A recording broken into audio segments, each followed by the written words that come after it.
J'avais aussi encore quelques éléments. Oui, sur le format du cours, du coup, c'est 2 jours la plupart du temps.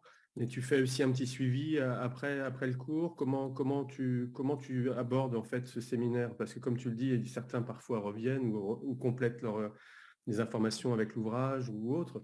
Mais comment il est structuré pour toi? Il y a une phase un peu d'enquête au départ. Je crois aussi que tu fais une Ouais. évaluation pré-séminaire et puis une évaluation post-séminaire.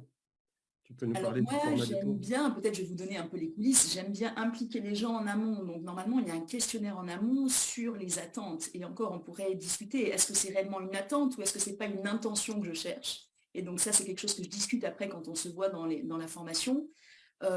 Et puis, je me base aussi sur ces attentes-là et sur les présentations lors de la formation pour adapter. C'est-à-dire que le cours, finalement, il est toujours modulé en fonction des gens qui sont présents et des questions des gens qui sont présents. Et donc, normalement, en effet, c'est 2 jours.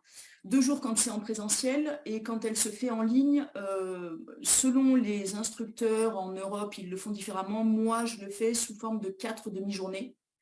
Les après-midi, souvent le jeudi, vendredi après-midi. Et pourquoi les après-midi? Parce que ça permet aux gens qui sont au Québec ou qui sont dans les dom-toms de l'autre côté de pouvoir être présents par rapport au décalage horaire. Et donc ça sur une semaine. Et la semaine d'après, donc 7 jours plus tard, on fait le jeudi, vendredi après-midi.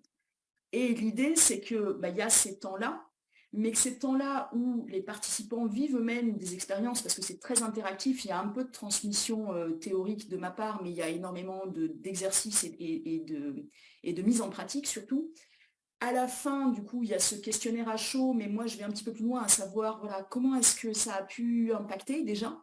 Et ce que je fais, c'est que souvent, un mois à distance, c'est même pas souvent, c'est systématique, un mois à distance, je reviens vers les différents participants pour leur demander à la fois quelque chose que j'appelle témoignage, parce que comme ça, peut-être que ça donne moins de poids, mais moi surtout, c'est que je veux voir comment est-ce que les gens ont mis en pratique et comment est-ce que ça les a transformés peut-être profondément dans leur posture, mais ou peut-être comment est-ce que ça a transformé leur mise en pratique. Et en fonction des questionnements, je suis aussi disponible. C'est ça tout l'intérêt d'avoir une instructrice francophone. C'est que du coup, le service après-vente, il existe en français aussi. Et donc, je reste disponible pour répondre aux questions, même si parfois je ne réponds pas le jour même.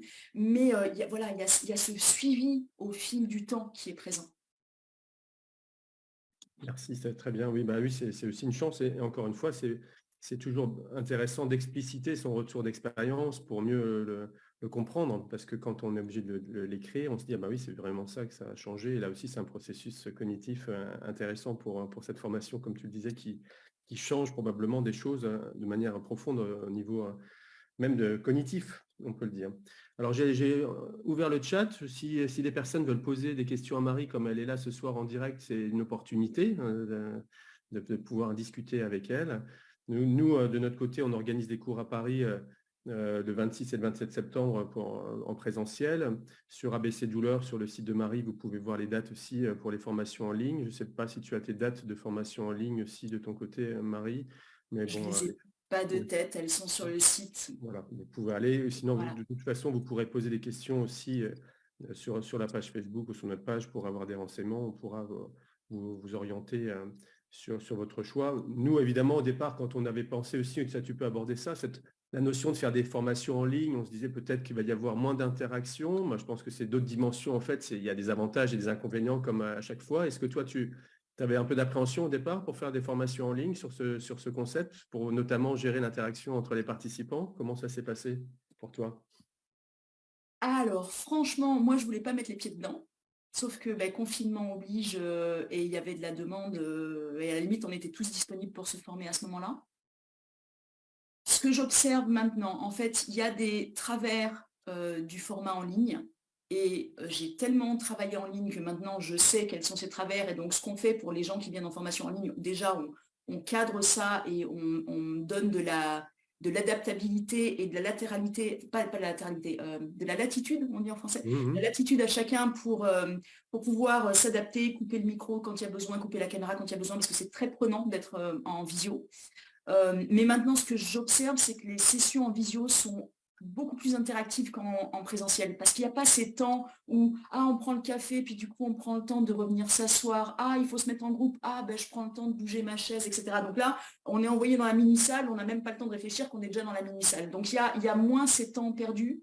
il y a plus de possibilités de poser des questions dans les sessions en ligne parce qu'il y a le chat, plus moi je suis disponible à la fin de la visio et que souvent quand on est en présentiel, les gens, quand le cours finit à 17h30, ben, ils ont leur train ou ils ont, voilà, et ils partent. Mais je sais que c'est pas pour tout le monde non plus. Et je sais que régulièrement, surtout pour nous qui avons été formés quand même dans des générations où on a été beaucoup en présentiel, et je le vois aussi chez les étudiants que je forme à l'IFMK, ils aiment le présentiel. Hein, ils ont besoin de ça. C'est-à-dire que limite, la visio, parfois, c'est assez fatigant parce que ça ne bouge pas assez. Et du coup, le présentiel peut être intéressant parce qu'il y a ces petits moments de pause, ces petits moments où on peut justement poser des questions différentes. Il y a le rayonnement, peut-être le fait d'avoir la personne physiquement face à soi qui touche différemment. Et puis les exercices sont légèrement différents, c'est-à-dire que j'ai adapté des exercices spécifiques pour le format en ligne et spécifiques pour le format en présentiel. Mais après, c'est chacun qui va choisir en fonction de ses propres exigences et ses propres ressources aussi. Ceux qui habitent proche d'une grande ville, c'est souvent plus facile de faire en présentiel. Quand on habite dans les dom-toms, quand on habite au Québec, quand on habite dans une petite ville, le format en ligne peut être intéressant.